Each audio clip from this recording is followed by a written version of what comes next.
Welcome to 1001 Bedtime Stories of World War II by Wayne Perkins. And this story is based on my book, The Last Flight of the Daisy Mae, Chapter 2, Molly and Her Lib. They called her Molly. She was born in 1911, just prior to World War I. The other workers at the Consolidated Aircraft B-24 plant in San Diego, California, called her Molly because none of them could pronounce her first name or last name, which were very long and chock full of consonants. Therefore, Molly was good enough for now. Her boss called her Molly Alphabet to distinguish her from the other Mollys under his management. The rumor was she came from Yugoslavia, Czechoslovakia, Bulgaria, or Romania. She could have been from some other country most Americans did not learn about until World War II was well underway. Her husband may still be over there, although she never talked of having a husband.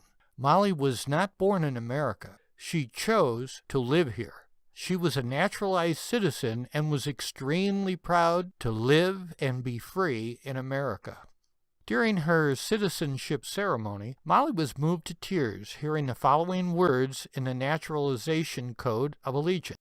She used the oath as a blueprint for the career she chose at the Consolidated Aircraft B-24 plant. She accepted each word of the oath into her heart and soul. Those words are as follows: that I will support and defend the Constitution and laws of the United States of America against all enemies, foreign and domestic. That I will bear true faith and allegiance to the same. That I will bear arms on behalf of the United States when required by law.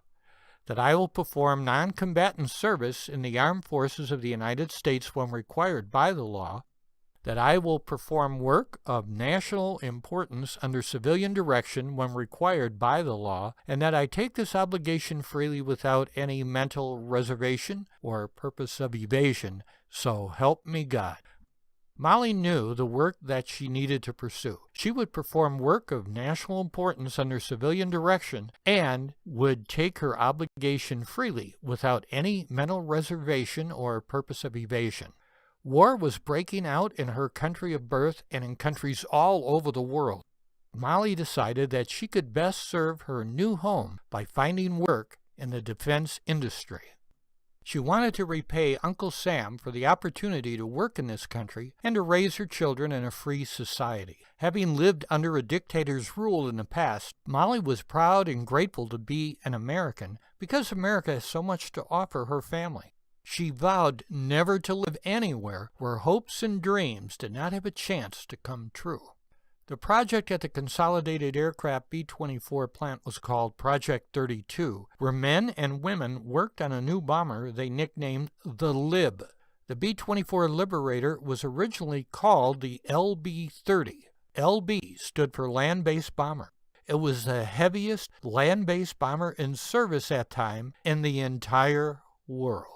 Molly smiled and her eyes lit up whenever other employees called the B-24 by its full name. It was the Liberator.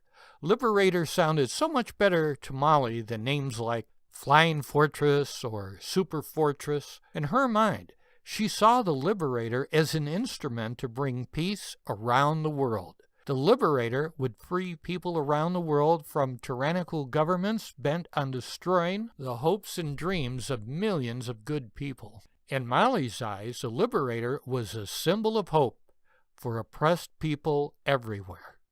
Yes, the Liberator was the center of her life. The Liberator was the passion in her soul that kept her focused on her job and her family. Keep listening for 1001 Bedtime Stories of World War II by Wayne Perkins, and you can purchase this book on Amazon.com, both in print form as well as Kindle, and soon it will be an audiobook as well. Thank you.